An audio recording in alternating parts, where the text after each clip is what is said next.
Jacob et Wilhelm Grimm, le roi Grive.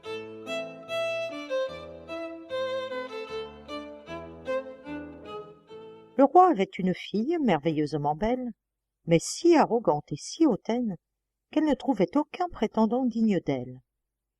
Non contente de les renvoyer tous les uns après les autres, elle se moquait encore d'eux. Un jour, le roi organisa une grande fête à laquelle il invita tous les seigneurs, éloignés ou voisins, qui avaient l'intention de se marier. Ils prirent place suivant leur qualité. Les rois d'abord, puis les ducs, les princes, les comtes, les barons, et à la fin les simples nobles. La fille du roi fut conduite le long de ses rangs. Mais à chaque prétendant, elle avait quelque objection à faire. L'un était trop corpulent. Le tonneau, disait-elle. L'autre trop grand. Grand et mince marche mal. Le troisième trop petit. Petit et gros n'a pas de grâce. Le quatrième était trop pâle. La mort en personne. Le cinquième trop rouge. Le dindon. Le sixième n'était pas assez droit. Du bois vert séché au poêle. Elle eut ainsi quelque chose à dire à chacun. Mais elle se moqua surtout d'un bon roi, placé au rang le plus élevé, et dont le menton était un peu de travers. « Oh !» s'écria-t-elle en riant, « il a un menton comme le bec d'une grive !» Et depuis ce temps, elle lui donna le nom de bec de grive, ou simplement de roi Grive. Le vieux roi, voyant que sa fille ne faisait que se moquer des gens et congédiait tous les prétendants rassemblés, se fâcha sérieusement et jura qu'elle épouserait le premier mendiant qui viendrait à sa porte. Peu de jours après, un musicien ambulant chantait sous ses fenêtres pour gagner quelques sous. Le roi, l'ayant entendu, dit « Faites-le venir ». Le musicien sordide entra, chanta devant le roi et sa fille, et demanda une aumône.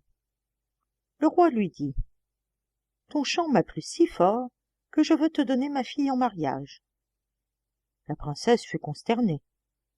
Mais le roi poursuivit.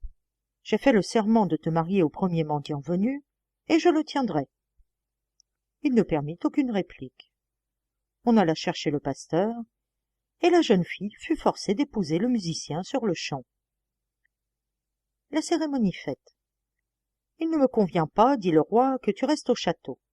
Accompagne ton mari. » Le mendiant la prit avec lui, et ils traversèrent une grande forêt. Là, elle demanda « Oh, à qui appartient cette belle forêt ?»« Elle appartient au roi Grive.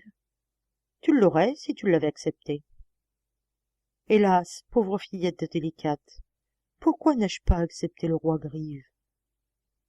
Puis ils traversèrent une prairie, et elle demanda de nouveau « À qui appartient cette belle prairie ?»« Elle est au roi Grive. Si tu l'avais acceptée, elle serait aussi à toi. »« Hélas, pauvre fillette, pourquoi n'ai-je pas accepté le roi Grive ?» Ensuite ils passèrent par une grande ville. Là elle demanda encore « À qui appartient cette ville ?»« Elle appartient au roi Grive.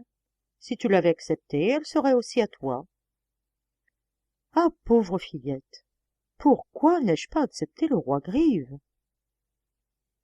« Il ne me plaît pas, dit alors le mendiant, que tu souhaites toujours un autre mari que moi. Ne suis-je pas assez beau pour toi ?» Ils se trouvèrent enfin devant une toute petite cabane. « Adieu !» s'écria-t-elle, « quelle maison ! À qui peut être ce misérable réduit ?»« C'est ma maison, et la tienne, répondit le mendiant. Nous allons y demeurer. »« Où sont tes serviteurs ?»« Mes serviteurs, dit le musicien. Ce que tu veux qu'il soit fait, il faut le faire toi-même. Allume toujours le feu et mets de l'eau pour cuire mon dîner. Je suis bien fatiguée. » La princesse ne savait ni allumer du feu, ni faire la cuisine, et le mendiant fut obligé de préparer lui-même un dîner passable. Lorsqu'ils eurent pris leur maigre pitance, ils se couchèrent.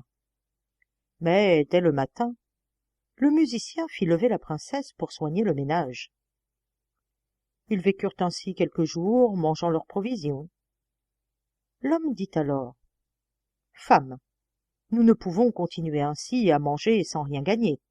Tu feras des paniers. » Il sortit, coupa des baguettes et les apporta chez lui. la princesse se mit à les tresser. Mais l'osier était dur et blessait ses mains délicates. « Je vois que cela ne va pas, dit l'homme. File plus tôt, tu réussiras peut-être mieux. » Elle se mit à filer, mais le fil roide lui coupa les doigts jusqu'au sang. « Vois-tu, lui dit son mari, tu n'es bonne à aucun travail. Me voilà bien tombée avec toi. Allons, je vais essayer de t'acheter de la poterie et tu iras la vendre au marché. » Hélas, se dit-elle, quand les gens du royaume de mon père viendront au marché et qu'ils me verront vendre des pots, comme ils vont se moquer de moi. Ce fut inutile. Elle dut se soumettre sous peine de mourir de faim. La première fois, elle s'en tira encore assez bien. On achetait volontiers à cette femme parce qu'elle était belle et on lui payait ce qu'elle demandait. Plusieurs personnes même lui donnèrent de l'argent en lui laissant ses pots. Les deux époux vécurent de ce gain jusqu'à ce qu'il ne restât plus rien. Alors le musicien racheta des pots neufs et la femme se plaça au coin du marché, étala sa marchandise autour d'elle et attendit les chalands. Tout à coup, un soldat ivre arriva au galop de son cheval, qui piétina les pots et les brisa en 1000 morceaux. La femme se mit à pleurer, ne sachant que faire dans son angoisse. « Ah, que vais-je devenir » s'écria-t-elle. « Que va dire mon mari ?» Elle courut à la maison pour lui raconter son malheur. « Aussi, dit l'homme, qui diable va se mettre au coin du marché avec de la poterie? Je vois maintenant que tu n'es propre à rien. Je suis allée au château du roi et j'ai demandé si l'on n'avait pas besoin d'une servante de cuisine. On m'a promis de te prendre. Tu gagneras ta nourriture. » Ainsi, la fille du roi devint servante de cuisine. Elle aidait le cuisinier et faisait l'ouvrage le plus dur. Elle attachait, dans chacune de ses poches, un petit pot où elle emportait les restes qu'on lui donnait, et elle en vivait au logis avec son mari. L'époque arriva où les noces du prince aîné devaient être célébrées. La pauvre femme monta jusqu'à la salle et se mit à regarder par la porte. Les bougies s'allumèrent. Les invités firent leur entrée l'un après l'autre, splendidement parés. Lorsqu'elle vit toute cette pompe et toute cette richesse, elle eut le cœur gros de larmes, et elle maudit son orgueil et son insolence qui l'avaient réduite à cet état de pauvreté et de misère. Les serviteurs lui donnaient parfois un peu des mets délicieux qu'ils allaient servir sur la table. Elle les mit dans ses petits pots pour les emporter. Tout à coup, le fils du roi, paré de chaînes d'or, et quand il vit cette belle personne à la porte, il lui prit la main et voulut danser avec elle. Mais elle s'y refusa, car elle avait reconnu le roi Grive qui l'avait demandé en mariage, et dont elle s'était tant moquée. Elle résista, il l'entraîna. Les rubans se dénouèrent, et les pots tombèrent par terre, de sorte que le potage et les miettes se répandirent sur le plancher. À cette vue, on éclata de rire, on la railla, et la pauvre femme aurait voulu être à 100 pieds sous terre. Elle essaya de s'échapper par la porte, mais, dans l'escalier, l'homme l'atteignit et la ramena avec lui. Elle reconnut encore le roi Grive qui lui dit doucement « Ne crains rien. Moi et le mendiant dont tu as partagé la misérable cabane, nous ne sommes qu'un. Je me suis déguisé par amour pour toi. J'étais aussi le soldat qui t'a cassé tes peaux. J'ai agi ainsi pour humilier ton orgueil et pour te punir de t'être méchamment moqué de moi. Maintenant tout est oublié, nous allons célébrer nos noces. » Aussitôt les femmes de chambre se présentèrent pour vêtir la princesse de robes magnifiques, et son père, accompagné de toute sa cour, vint la féliciter de son mariage avec le roi Grive. Ce fut alors que la vraie joie éclata. J'aurais voulu que vous et moi nous eussions été de la fête. Lu par Sabine pour audiocité.net sous la licence Art Libre.